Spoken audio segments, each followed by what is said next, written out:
Little Miss Contrary by Roger Hargreaves.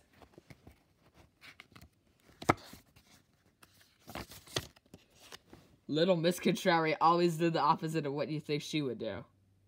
For instance, if you ask her to switch on the television, she would switch on the light. For example, if you asked her the time, she will tell you the date. And she always said that the opposite she really meant. Mind you, it wasn't exactly her thought. It's probably because she lived in a place called Muddleland, where everything is so mixed up and muddled and you don't know where you're going. Or coming and going, as they say in Muddleland.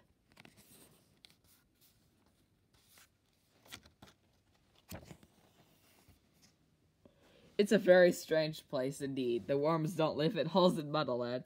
They live in trees. And the birds live in holes.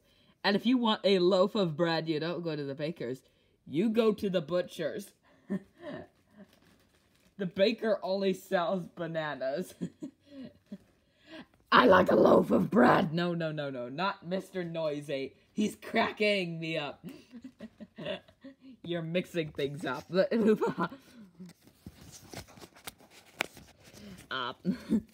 One morning, little Miss Contrary was having breakfast. Roast beef and Yorkshire pudding. There was a knock at the door. Little Miss Contrary didn't hear it at first. It was more of a tap than a knock. But she did hear it eventually to see who it was. She opened the door. "Hello," said a little voice. Little Miss Contrary looked out and down again, and there stood Mr. Small. He raised his hat. "Hello," he said again.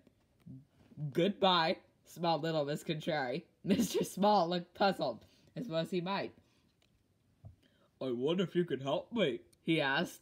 Little Miss Contrary smiled. "Of course I can't," she said. "Oh dear," said Mr. Small. "You see, I'm lost." "Well," she said, "nice to meet you, Mr. Lost." No, said Mr. Small. "I'm trying to find somebody called Little Miss Contrary." "That's you," laughed Little Miss Contrary. "I have a letter for her," said Mr. Small. "Oh, bad," she said. "I don't get any telephone calls." "I think I'll go," said the confused Mr. Small. "Goodbye." "Hello," said little Miss Contrary and shut the door. Mr. Small went home shaking his head. The letters from Mr. Happy inviting little Miss Contrary to his birthday party. Mr. Happy had never met little Miss Contrary, but he had heard about her and thought it would be nice to have her to his party. The invitation was for 3 o'clock on Tuesday, March 14.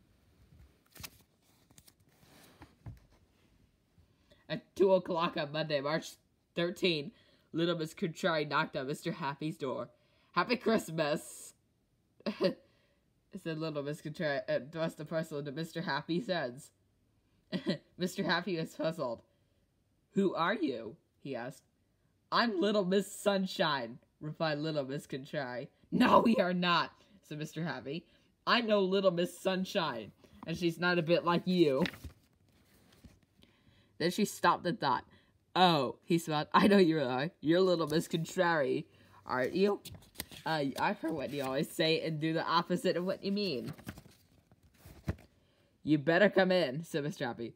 "No, thank you," smiled little Miss Contrary. Mr. Happy led her to his living room. "What a horrible room," she said.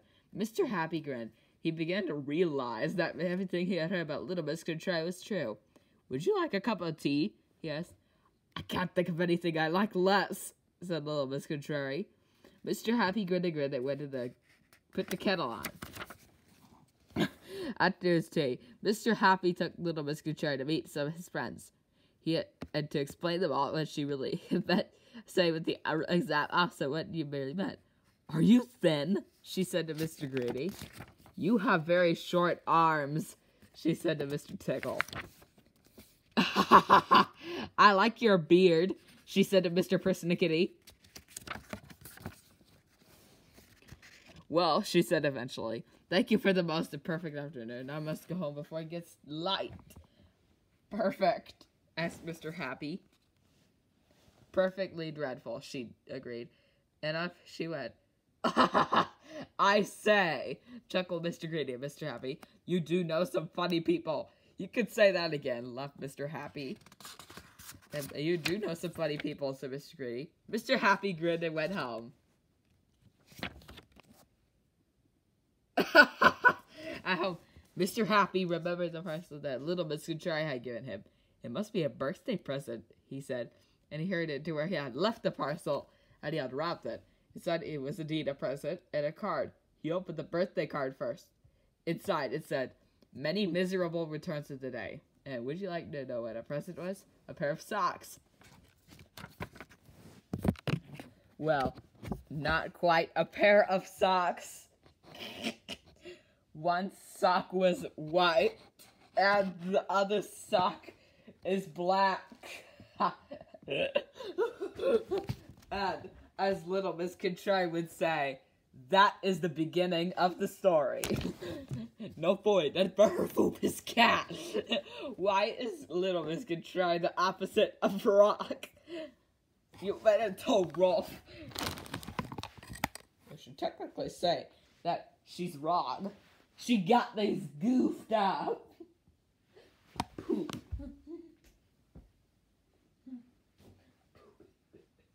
You better say if you have to explain why she's opposites. She's full of opposites. The gay. Yucks. This is not good at all. What? You better get some frick. I like it.